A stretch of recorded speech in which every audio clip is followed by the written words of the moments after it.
Section 8, Strategy Monitoring and Metrics. In this section, we'll be covering strategy monitoring and metrics.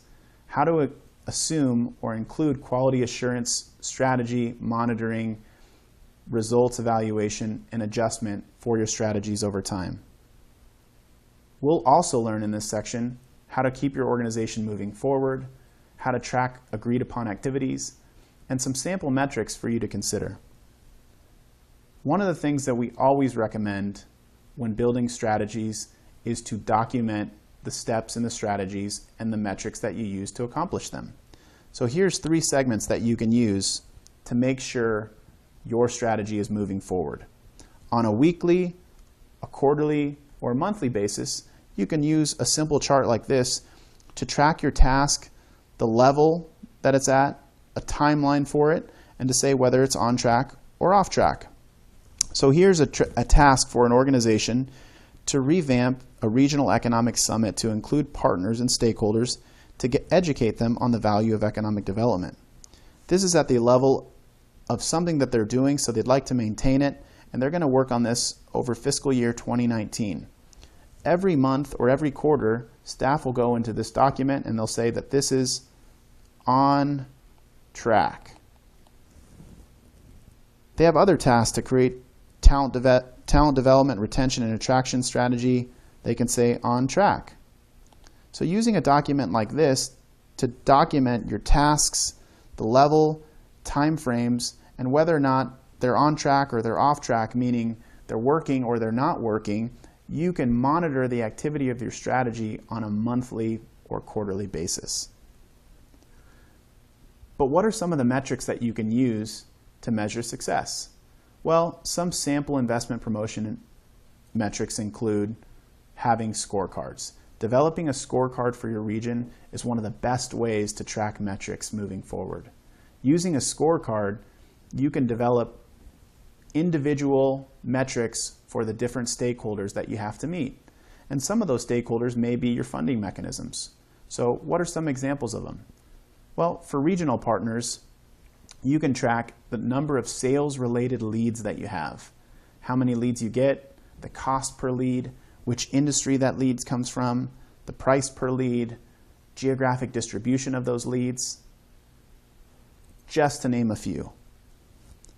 For other scorecards, like for business development and retention, you can look at similar type of leads.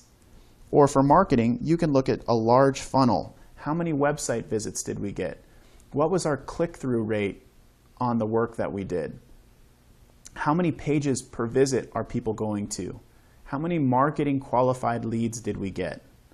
And from a CEO or from a board perspective, you're going to want to show metrics like trends. What are the trends in the conversations that we're having with companies? Are they going up? Are they going down? What are the trends that we have? What traction do we have within industry? Or what are the leads based on our industry trends? And where are company leads coming from? Now remember, for board members and government officials who don't necessarily have too much time to look at organizational metrics, keeping them at high level for boards and CEOs is good. But to have more granular metrics for your other partners as needed is also really important.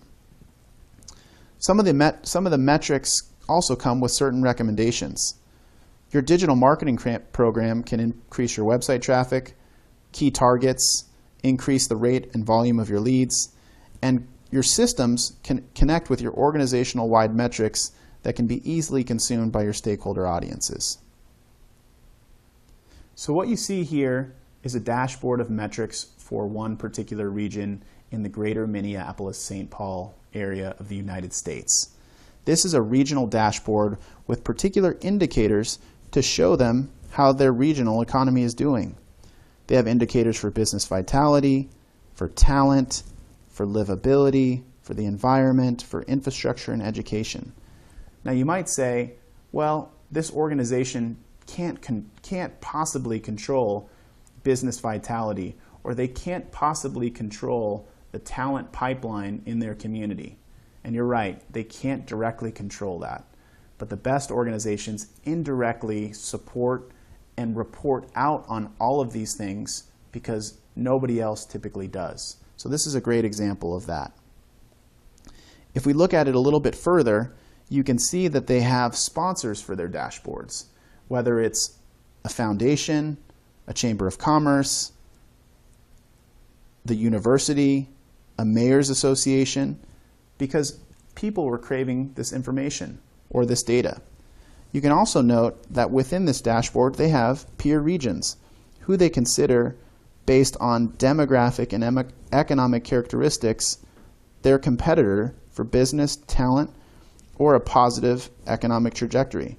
So you can see Greater Minneapolis is looking at places like Denver, Chicago, Austin, Boston, and they're giving thanks and some credit to the people that helped in their effort. So at the end of the day, having a regional metrics strategy and dashboard will help communicate the value of economic development for your region and for your organization, and show the impact that your organization has on the community.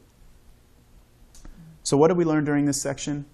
We learned how to keep your organization moving forward using a detailed approach that documents the tasks, the time frames, the activities, and whether or not those tasks are on track or off track for completion. We learned how to track agreed upon activities using that document, and some sample metrics that you could consider for your organization. We lastly saw an example of how one region shows shared economic prosperity metrics to document the indirect effects that economic development has on their community.